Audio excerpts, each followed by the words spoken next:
परिसर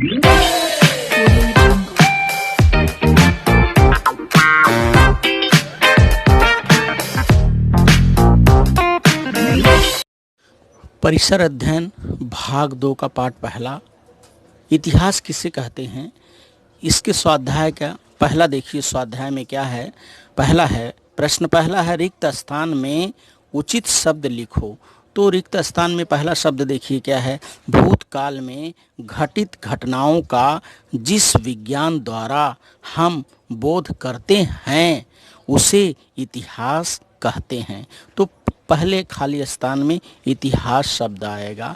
दूसरे क्रमांक का है देखिए, इतिहास केवल कल्पना के आधार पर लिखा नहीं जाता। दूसरे खाली स्थान में कल्पना आएगा। इसी तरह से तीसरा खाली स्थान है, तीसरे क्रमांक का खाली स्थान देखिए क्या है, भूतकाल में हुए आविष्कारों के आधार पर ही नए आविष्कार करना संभव होता है। इसमें भूतकाल आएगा।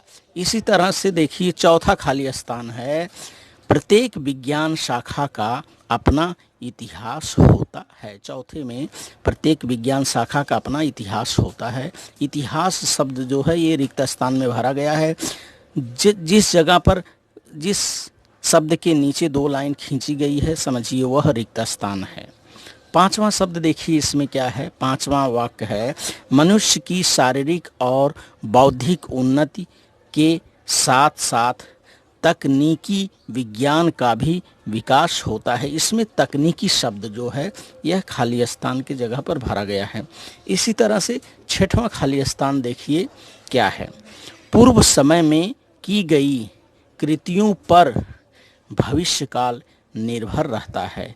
यह हम इतिहास के अध्ययन से सीखते हैं। तो इस तरह से ये रिक्त स्थान को भरा गया है और उसे समझिए। प्रश्न क्रमांक 3 है, निम्न प्रश्नों के उत्तर संक्षेप में लिखना है। कुछ प्रश्न दिए गए हैं। तो प्रश्न किस प्रकार है देखिए, पहला प्रश्न है, इतिहास यह विज्ञान है, ऐसा क्यों कहा जाता है। तो इसके उत्तरों को देखिए कि इसका उत्तर क्या है, इतिहास केवल कल्पना के आधार पर लिखा नहीं जाता। भूतकाल की घटनाओं को पुनः उसी स्थिति में घटित करवाने का प्रयोग करना संभव नहीं है। ऐसा होने पर भी इतिहास के प्रमाण को खोजने, जांचने और तथ्यों के साथ उनका मिलान करने हेतु इतिहास विषय में वैज्ञानिक पद्धति का उपयोग किया जाता है। आवश्यकता अनुसार अन्य विज्ञानों की सहायता ली जाती है। इसलिए इतिहास विज्ञान है, ऐसा कहा जाता है। प्रश्न क्रमांक 2 का आ देखिए, प्रश्न दूसरा है आ, गांव की उन्नति में बाधाएं किस प्रकार उत्पन्न होती है। गांव की उन्नति में बाधाएं किस प्रकार उत्पन्न होती हैं।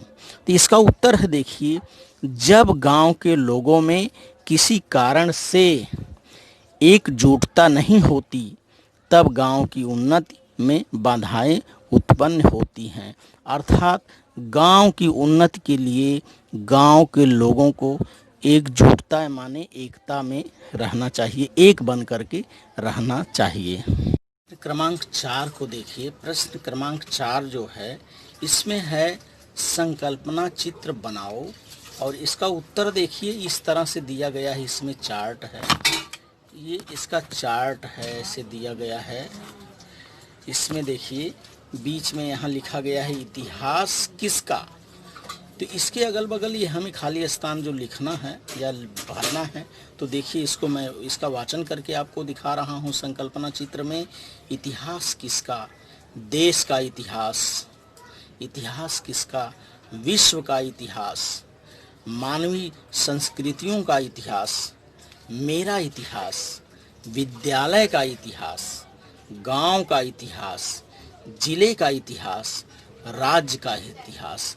तो संकल्पना चित्र को फिर से एक बार देखिए कि इसमें हम क्या क्या लिखेंगे। देश का इतिहास, विश्व का इतिहास, मानवीय संस्कृतियों का इतिहास, मेरा इतिहास, विद्यालय का इतिहास, गांव का इतिहास, जिले का इतिहास, राज्य का इतिहास। तो इस तरह से हम संकल्पना चित्र बना सकते हैं और सबका इतिहास हम लिख सकते हैं। आगे देखिए, मैं निम्नलिखित सारणी में इतिहास के साधनों का वर्गीकरण करना है। तो यहाँ 3 सारणी बनी हुई है, भौतिक, लिखित और मौखिक। तो मैं आपको बता रहा हूँ कि भौतिक में इतिहास के कौन कौन से साधन आते हैं। जैसे देखिए, सिक्के, किले, गढ़, ताम्रपट, बर्तन, रजवाड़े, गुफाएं, शिलालेख, हथियार, स्तंभ, राजमुद्रा, हड्डियाँ। तो ये सारे जो हैं ये सब भौतिक साधन में आते हैं। ये इतिहास के बहुत भौतिक साधन हैं। इसी तरह से लिखित साधनों को देखिए कि इतिहास के लिखित साधन कौन कौन से हैं। जैसे पत्राचार, चरित्र ग्रंथ, पांडुलिपि, ये जो है इतिहास के लिखित साधन हैं। इसी तरह से इतिहास के मौखिक साधनों को देखिए, चक्की के गीत, लोकगीत, लोक कथाएँ, जैसे जो ये मौखिक साधनों में आता है। तो इस तरह से ये भौतिक, लिखित और मौखिक, ये इतिहास के 3 साधनों का वर्गीकरण किया गया है। इसे आप लिखिए और इसे समझिए तथा इसका वाचन करिए। तो देखिए, प्रश्न क्रमांक 2 है। प्रश्न क्रमांक 2 देखिए, प्रत्येक प्रश्न का उत्तर एक वाक्य में लिखना है। इसमें पहला प्रश्न है, देखिए, वैज्ञानिक पद्धति किसे कहते हैं। तो इसका उत्तर देखिए, प्रत्येक प्रमाण का अलग अलग निकषों पर परीक्षण करके वह विश्वसनीय है अथवा नहीं, यह निर्धारित करने की पद्धति को वैज्ञानिक पद्धति कहते हैं। इसे एक बार फिर से सुनिए, वैज्ञानिक पद्धति किसे कहते हैं। प्रत्येक प्रमाण का अलग अलग निकषों पर परीक्षण करके वह विश्वसनीय है अथवा नहीं, यह निर्धारित करने की पद्धति को वैज्ञानिक पद्धति कहते हैं। अब प्रश्न क्रमांक 2 देखिए, स्वतंत्रता प्राप्ति की घटना किस कृति का परिणाम है। तो इसका उत्तर है, देखिए, स्वतंत्रता प्राप्ति की घटना स्वतंत्रता संघर्ष की कृति का परिणाम है। यहाँ पर कृति रहेगा। प्रश्न है, स्वतंत्रता प्राप्ति की घटना किस कृति का परिणाम है। तो इसका उत्तर है, देखिए, स्वतंत्रता प्राप्ति की घटना स्वतंत्रता संघर्ष की कृति का परिणाम है। इसके बाद है तीसरा, देखिए, इतिहास का अध्ययन करने से क्या संभव हो जाता है। इतिहास का अध्ययन करने से क्या संभव हो जाता है।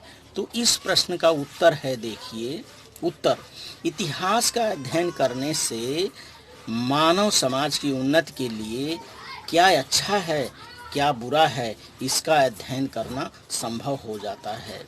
इस प्रश्न को फिर से देखिए, इतिहास का अध्ययन करने से क्या संभव हो जाता है। तो इसका उत्तर देखिए, इतिहास का अध्ययन करने से मानव समाज की उन्नति के लिए क्या अच्छा है, क्या बुरा है, इसका अध्ययन करना संभव हो जाता। देखिए, आगे देखिए, अपने कार्य व्यापार की सुविधा की दृष्टि से हम समय काल को 3 भागों में विभाजित करते हैं। जो ये काल है इसके 3 विभाग है। तो मैंने यहाँ ये चार्ट बनाया है काल के विभाग को आपको दर्शाने के लिए। तो इसको देखिए किस तरह से है। जैसे काल के भाग भूतकाल, वर्तमान काल और भविष्य काल। ये काल 3 होते हैं। काल पहला है भूतकाल, वर्तमान काल, भविष्य काल। अब इसकी अवधि देखिए, अवधि क्या है। भूतकाल की अवधि, भूतकाल किसे कहते हैं। जैसे बीता हुआ समय, बीते हुए समय को भूतकाल कहते हैं।